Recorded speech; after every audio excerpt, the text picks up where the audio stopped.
Have you ever stopped to wonder if an AI is, actually any good at its job? Today, we're going to pull back the curtain and see exactly how these machines get their report cards. And trust me, it's a lot more complicated than just a simple A or an F. Let's dive in.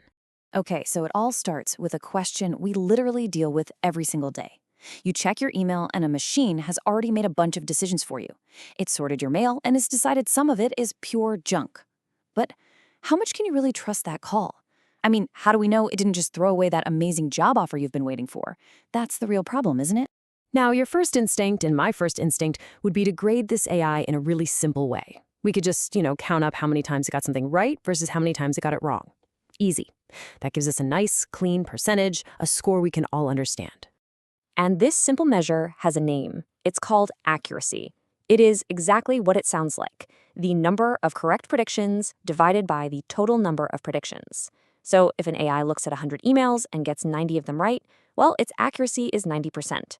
Simple enough, and it feels like a great place to start. So let's put some numbers on that. Our little spam filter here churns through 100 emails and nails the classification for 90 of them. That's our accuracy score. 90%. I mean, that sounds amazing, right? That's an A minus, maybe even a solid A in most classes. You'd probably be ready to trust this AI with your life savings. But, well, maybe you should hold off on that. And here is the big twist. That beautiful, shiny 90% score, it can be hiding some really big problems. Think about it. What if out of those 100 emails, 95 of them were normal emails and only 5 were spam? The AI could just learn to say not spam over and over again, and it would still get a super high score, all while being completely useless at its one job, catching spam. That high accuracy number just doesn't tell you the whole story. So to get a real idea of what's happening, we have to ask better, smarter questions. And that brings us to 2 new ideas, 2 powerful metrics that are almost always in a kind of tug of war with each other: precision and recall. All right, first up, precision. Precision asks a very, very specific question. It asks, when the AI points its little digital finger and shouts spam, how often is it actually right? This is all about the quality of its calls. High precision means that when the AI makes a claim, you can pretty much take it to the bank. And then you've got recall. Recall asks a totally different question. It asks, of all the spam that was really in that pile of emails, how many of them did our AI actually manage to find? So you see, this isn't about being right when it makes a call. It's about being thorough. It's about how much of the bad stuff it managed to catch. And this right here perfectly shows you that tug of war I was talking about. Precision's goal is to avoid what we call false positives. That's when it accidentally labels a good, important email as spam.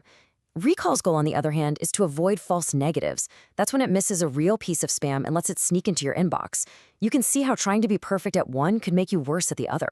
So let's go back to our spam filter example. Turns out it has a precision of 90%. And that tells us that when it marks an email as spam, we can be super confident it's correct. It's right 9 times out of 10. The quality of its calls is high. But, and this is a big but, here's the other side of that coin. Its recall is only 75%. So what that means is, while it was very precise, it completely missed a quarter of the actual spam. It only caught 3 out of every 4 junk emails, which means one of them slipped right past the goalie and into your inbox. And this question just nails the central dilemma, doesn't it? What's actually the bigger problem for you? Is it losing one critical email because your filter had low precision and made a mistake? Or is it the annoyance of having to see and delete one piece of spam because your filter had low recall and missed it? The right answer completely depends on what you're trying to do. So how do we solve this puzzle? Is there a single magical number that can capture this tension between the quality of the calls and the quantity of things caught? Well, yes, there is, and it's called the F1 score. The F1 score is this really clever way to average out precision and recall into one single number. Now, it uses something called a harmonic mean, which sounds complicated, but all you need to know is that it's a special kind of average that really punishes extreme scores. You can't just have amazing precision and terrible recall and get a good F1 score. You have to be pretty decent at both. So you take our high-quality precision score of 90%. You combine it with our kind of lower quantity recall score of 75%, and the F1 score mixes them together to give us a much more honest, balanced result. And that final score is 81.8%. Now that is a much more realistic grade for our AI. It's not that misleadingly high 90% we started with. Instead, it's a fair assessment that takes into account both the AI's reliability and its thoroughness. This is its true report card. Okay, so why did we just go through all this trouble? Because understanding the difference between these metrics is absolutely fundamentally critical, not just for our little spam filter, but for almost every single AI system out there today. So let's do a super quick recap of the big takeaways. First, we learned that simple accuracy can totally lie to you. To get the real story, you need two things: precision, which tells you how much you can trust the AI's claims, and recall, which tells you how much of the real stuff it actually found. And finally, the F1 score brings it all together to give you that balanced bottom line grade. And the most important lesson in all of this is that there's no single best metric. It's never about which one is better. For a spam filter, you probably want really high precision. You'd much rather see one piece of spam than lose an important email, right? But for other jobs, your priorities might be completely flipped.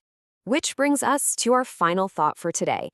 Just imagine an AI that's been designed to detect cancer from medical scans. In that situation, what's more important? Do you want higher precision, where you avoid telling a healthy person they might be sick? Or do you want higher recall, where you make absolutely certain you catch every single possible case, even if that means you have a few false alarms along the way? The answer to that question could literally be a matter of life and death. Definitely something to think about.